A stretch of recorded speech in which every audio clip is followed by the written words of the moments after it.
Welcome to a highly questionable Wednesday. What do we got that you like today, Bomani? We're going to talk about the election result in San Diego. Big thing happened in San Diego. Yeah, that one. Dale, papi. Are you buying Bill Belly saying that his note to Donald Trump wasn't political? Belichick. We need to keep beeping that on the podcast because when he says Belichick, it sounds like something else. Regardless, a great opportunity to play this video and this audio. This is magical. He seems nervous during it, and then look at what he does at the end. Our friendship goes back many years, and I think anybody that's spent more than 5 minutes with me knows I'm not a political person. My comments are not politically motivated. I have a friendship and a loyalty to Donald. A couple weeks ago, we had Secretary of State Kerry in our locker room. It's another friend of mine. Can't imagine two people with more different political views than those two. But to me, friendship and loyalty is just about that. It's not about political or religious views. I write hundreds of letters and notes every month. Doesn't mean I agree with every single thing that every person thinks about politics, religion, or other subjects. But I have multiple friendships that are important to me, and that's what that was about. So it's not about politics, it's about football. We got a huge game this week against a great football team, great organization, and that's where it all is going forward on Seattle. All right. Coach, were you happy or annoyed that Trump read the letter? Seattle. But your team's always been good at keeping outside distractions on the outside. Given the nature of this presidential race, Seattle. did you find it Seattle. helpful to talk to your Seattle. players about this? If any of your players talk to you about this, are there Seattle. any concerns about any locker room rancor as a result of this? Next. It's like a Buddhist mantra there. He's trying to say it to himself. He's saying it out loud. He doesn't know whether it's coming out loud or he's just thinking it many more times than that. Two things in sports I want to see more than any other. One, his reaction when Donald Trump read that letter against his wishes, I'm guessing, in public. And two, the explanation to Martellus Bennett when Martellus Bennett wants an answer for why it is that that letter was written to Donald Trump. Yeah, but the explanation of Martellus Bennett is simple. I'm the boss. Like, he doesn't have to explain anything to the rest of these guys, and he's demonstrated that having that kind of relationship with his players isn't really necessary. But Bill Belichick, do I have sucker written across my forehead? You wrote in the letter that you wanted to do to make America great again. That's the slogan for his political campaign. That absolutely was political. Now, we can raise the question as to whether or not there's something particular about this candidate, the president-elect, that makes it such that he has to answer for them. But don't try to fool me, man. You write 1,000 letters every month, that's fine. That wasn't a form letter that you gave him. That was very particular, and you can't hide from it. You got to blame your man for that, though. You should have told him not to tell anybody. Oh, Belly, you know, you're showing some chest there, you know. I mean, it's just, you know. Oh, was he? That's He was right. showing some chest. I didn't even notice that. All right, Bobby, don't get any ideas. Come on. Wait a second, let me show mine. If he shows his, I can show mine. All you're going to show him is that V-neck. Wow. Pink, white, pasty, and gray. Don't forget about the dingy V-neck. Ladies. Do the new rankings feel like the final college playoff field? All right, Washington moved into the number 4 slot after Texas A&M lost the game, and a quarterback in Washington smoked Cal. Does this feel like the final field? Of course it doesn't feel like this. You just started watching college football last week or something like that. These are college students playing these games. One of those teams that's in the top 4 now is probably going to wind up losing because college students aren't built to show up every time. Michigan's got a game against Ohio State. Washington's going to have one against Wazoo. And again, they're college students. This will change. I do think the thing to watch for, though, Washington's schedule has been super easy so far, but it gets hard. And if they lose a game, when you compare it to a one-loss Ohio State or a one-loss Louisville, how does that stack up against those teams? Because if Washington wins out, they'll be fine because their schedule will have been hard enough once they play the remaining games on it. But I do wonder, once we start putting Louisville in there, once we start talking about a one-loss Ohio State team, whether Washington would stack up with that. I will say, though, I reserve the right to change my mind when I actually watch Washington play. Just hadn't come up. They like to play on Friday nights. I like to take Friday nights off from work. But I do know that Washington was going to be good this year because of how much they were getting arrested the last couple of years. You can usually track it that way. If the police sirens are near your huddle, your team's getting better. You don't watch football on Friday night? Well, maybe that's the reason you don't have a Heisman vote. Oh, you got I to didn't stay see in that coming. college football at all I times. didn't see that coming. You know, I was going to say that I would do that if I had a Heisman vote, but how did I know that your delightful old man was just going to try to bring the elbow on top of me on national TV? Thanks for nothing, Pops. Caught me off guard.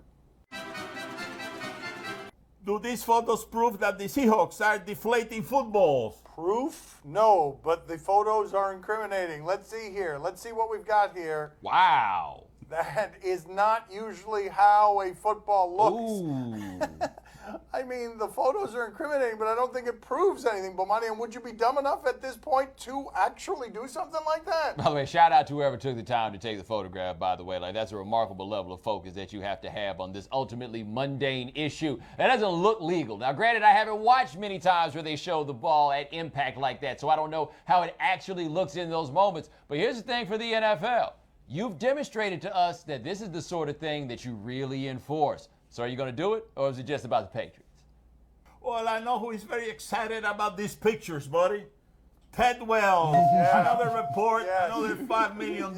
He's just, I'm telling you, he's setting up his game plan now. That's who took those pictures, Ted Wells. He hires people to take those pictures. He's running a scheme. At what point should the unibrow consider demanding a trade? Wow, really? Demanding a trade. They have yet to win a game this season. They just lost to Sacramento. He's averaging 30 and 12, and those teammates are uncommonly bad around him. Consider it? When should he consider it? He can consider it all he wants. It doesn't matter whether he's considering it. I wouldn't trade him under any circumstances, given how young he is, no matter what it is that you're giving back to me, because you're not going to give me something back that's as good as he is. Now, consider this, though. There has been some bad luck. There are some injury issues. It's not like this is the team that the Pelicans envisioned, and then Anthony Davis is stuck on it. They had no foresight whatsoever. But he can't force a trade. He just hit on it. Why in the world would the Pelicans even consider doing anything like that? The one thing, though, is that if they're abjectly terrible this year, they will have a good pick in what is expected to be a great draft. What the Pelicans haven't done with Davis, draft that second player. This might be the year they do it. He just might be like 28, 29 by the time they get good enough for it to matter. Well, I know a team that will appeal to the unibrow. I wonder where this is going to go. That's it. Where's this the going to Heat, go? you There know, it is. You lost ladies against and gentlemen. Sacramento. There it is. They beat Sacramento That's in overtime. There You know, it so is. that Bob. right there, you got an edge. You know, Yeah. the Heat, they need a few good players still yet. Or he might go back to his hometown, Chicago, just like Dwayne Wade. Oh, no, don't get him started. My father's willing to Chicago. offer you Dion Waiters for Anthony Davis. Coming up next on my son Stevie's show, we talk to Dana White. The story I read said that you were jumped, you were beat up for 20 minutes, right? Right. Like, what was happening there? What's the backstory? A lot of kicking was going on for 20 minutes. Joining us at the beach today is Dana White. Hey, you know who he is. He's promoting UFC 205 at Madison Square Garden this weekend. Let's talk to him. Dana, what happened with you? I read the other day, I hadn't known this about you before, that you had something close to a bad vertigo problem. Like, what was going on there? How long were you dealing with this? I still deal with it today. It's incurable. But I literally just got back from Germany. There's a guy out there named Dr. Peter Velling. And anybody who has this disease, it's brutal. They actually do this type of blood spinning. They take your blood, they spin it, they re-inject it back into you the next day. And it's really changed my life. But what are the bad parts of this? Obviously, it's dizziness, but I can't imagine a lot more that would be more disorienting than this. Yeah, no, it's more than dizziness. When you get an attack of Meniere's, it's called Meniere's disease. When you get an attack, it's nerve damage to the inner ear. When you get an attack, you go in a dark room and sometimes 9, 12, 13 hours. You close your eyes and just lay in a room. Yeah, it's horrible. People who have it, since I have gone to Germany and I've spoke out about how it's helped me, you know, I hear from people all the time who have it saying, what can I do, what can I do? How long have you had it? You got it in a fight, right? Or you think you got it in a fight? Yeah, I definitely got it. I got jumped in Boston when I was younger, and and this ear was messed up for a long time. I lost the hearing in it. It rang, but I didn't really get the Meniere's till much later in life, probably 7 or 8 years ago. I started having attacks. I didn't know what it was. There's a place in Los Angeles called the House Clinic. They're the experts on Meniere's disease, and they diagnosed me with it. The story I read said that you were jumped, you were beat up for 20 minutes, right? Right. Like, what was happening there? What's the backstory? Oh, a lot of kicking was going on for 20 minutes. Yeah, it was a bad night for me. A bunch of guys from Charlestown jumped me in Boston, and it went on for 20 minutes until the police came. People were getting out of their cars and trying to help me, and they were getting it too. Not to blame you for getting beat up, but I'm just curious what happened, because I think after 20 minutes they would have gotten bored unless they were really invested in roughing you up. Unfortunately, they did not get bored. This started with my sister, actually. A guy hit my sister, and it was basically just a setup. A bunch of Charlestown guys go out doing stuff like this, and would start fights, and yeah, it was pretty crazy. But so that like is the Sonny Corleone situation, right? Right, where you do something to your sister to get you to come out. Exactly. That's exactly what happened, and yeah, that's what these guys were known for, apparently. I've read you talk before about the difficulties in growing up with an alcoholic father, a father who struggled with alcohol. What are some of the scars that you would say that you carried into adulthood from those memories? Yeah, I don't know if I carried any scars, but I think the way that I grew up made me a better father to my kids, you know? I remember thinking when I first had kids, I was like, wow, how do you not want to spend time with your children? How do you not want to, you know, be around them all the time and do whatever you can for your kids? So if anything, I've always been good at looking at other people and learning on who I wanted to be or who I didn't want to be. And I think that, you know, the relationship that I had with my father growing up 100% made me a better father. It's a big job, though. I'm wondering how often you feel guilt because of the kind of stuff that you're talking about, because you have to travel and you have to be away so much, even as involved as you are in your kids' lives, and you do big things with them at sporting events. How often do you feel guilt about all the traveling you're doing? No, it's, you know, it's part of the gig. It's what I have to do. Technology's been good to me as a father because I don't miss anything. When you know, when my son has a football game, if I'm not there, which I usually am there, but if there's some scenario where I can't be, you know, we stream it live. I stream their football games, their plays, or whatever it might be. I haven't missed a function, not one, that my kids have had, you know, obviously because I was able to stay and do what you know, and watch it or whatever, or we streamed it live to me and I saw it anyway. Go ahead, Poppy. What do you have for Dana? Dana, I heard that you started dating your wife Ann in high school. How did you ask her out? Oh. We didn't really date in high school. We've been friends since we were in high school. And actually today is our 20-year anniversary. We've been together for 20 years, married. And you're with us? But So- the first time you went out with her, you remember that? Actually, I'll give you this one. So we met in 8th grade. And the day that I asked her to marry me, I took her to the school that we went to, which was St. Viator's in Las Vegas. On the bench where I met her, that's where I asked her to marry me. Wow. Well played. Nice. He That's asked you nice. one time, the first time you were on with us, he asked you the most romantic thing you've ever done, and you were like, I don't know, I don't do anything romantic. That was legitimately romantic right there. Yeah, all right. Nice Well, there you work go. by you. Yeah, I got you wrong. You're a lover, not a There fighter. you go. He had you wrong. Good talking to you, Dana. You too, thanks. Who I do it for? And how I come up with this up in the studio. All I want for my birthday is a big booty. All I want for my birthday is a big booty. When I die, bury me inside the Gucci store. When I die, bury me inside a Louis store. All I want for my birthday is a big booty. All I want for my birthday is a big booty. That was exceptional. Questionable is broadcast from the Clevelander Hotel on beautiful South Beach, Miami.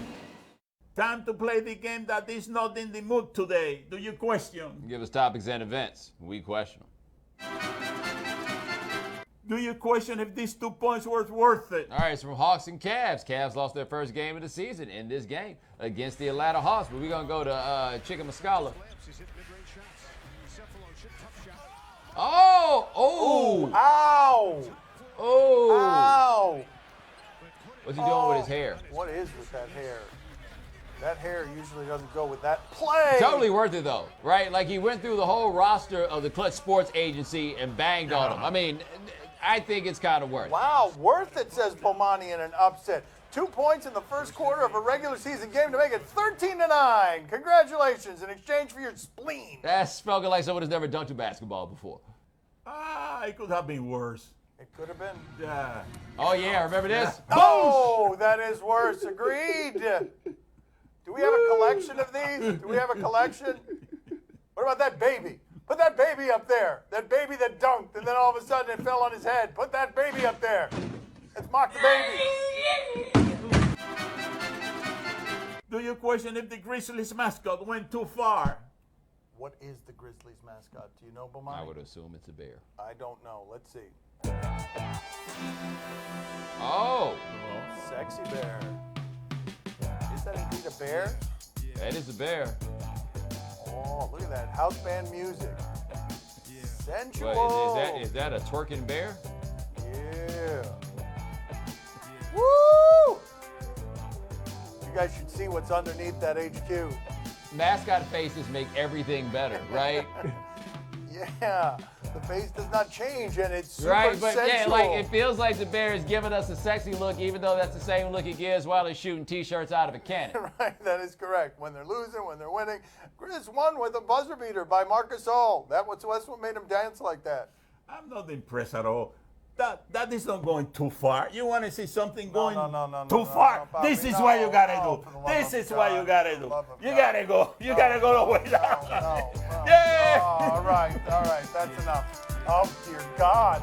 Okay. Can we end the segment, please? Time to play the game that brings it every time. See? Or no? Tell us what to watch on television tonight. Today is the day he uses the no card. On the Discovery Channel, Alaskan bush people.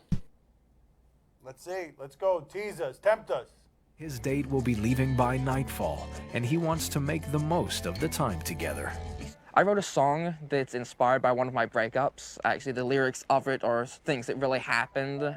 It's one of my songs that has the most soul in it.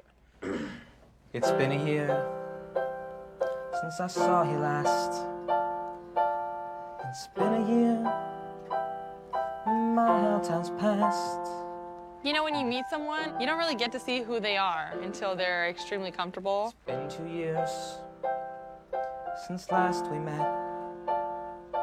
You broke my heart like it was glass, but you fixed it now like you could never do, with a little tape and just a bit of glue. He's definitely got a romantic side to him. I'm crying. I'm so moved by that. Bomani, are you intrigued? So that was a terrible song that you wrote about a breakup that you're singing to your new girl. Like, why don't you just jump in love and repel it? Because apparently what you were trying to do was make her run away. Bob, are you intrigued? Oh, see, I'm very intrigued, but I don't understand that. What the hell is he doing? She's leaving by nightfall, you know? He's wasting time. Buddy. You're running against the clock here. You don't waste your time, Let's go. Stop with the song. He's Get down to business. Yeah, forget about your old song. Put on some Al Jarreau. That's right. On PBS, Nature, the Story of Cats. This is always delightful for me. I love these animal specials. What do we got? What kind of cats? With their aquatic skills and powerful bite, jaguars were able to take on prey their canine rivals couldn't tackle. For millions of years, caiman had been the apex predator. Then the hunter became the hunted.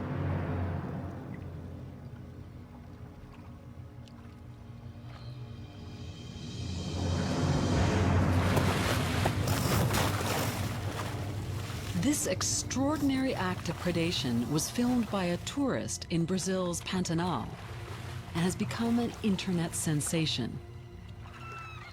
It shows what skillful and audacious predators cats can be. I mean, since when? So when? What? I didn't know those things could swim and spend time underwater. Like, you gotta be bleeping kidding me. Bomani, are you intrigued? I mean, I know it's not physically possible, but that gator got to keep his head on a swivel. Speaking of head on a swivel, you over there with a camera, you better get the hell on about your business. You better be lucky that cat likes alligator and doesn't like, stupid photographer. I mean, that's what's coming next, right? Sneaking up behind person with camera. Poppy, are you intrigued? Oh, see, I'm very intrigued. This is the first time I see a jaguar getting a win. Yeah, oh, that's right. That's right. That's right. That would have ended much differently if Gus Bradley had been there. All of a sudden, the Cayman would have been eating. We're actually not sure if the Jaguars could beat the Gators, like the Florida Gators. That's all the time we have for today. Thank you for watching. The Right Time with Bomani Jones. You're going to want to listen 4 to 7 Eastern, ESPN Radio. Gracias. See you mañana. That Cayman neck is like Peyton Manning's, you know? Oh, the Cayman, yeah, the Cayman can't really move around and see what's behind it. I mean, yeah, that's how this... Why won't that ever stop being funny? That feels like what won the Super Bowl last year, right there at quarterback.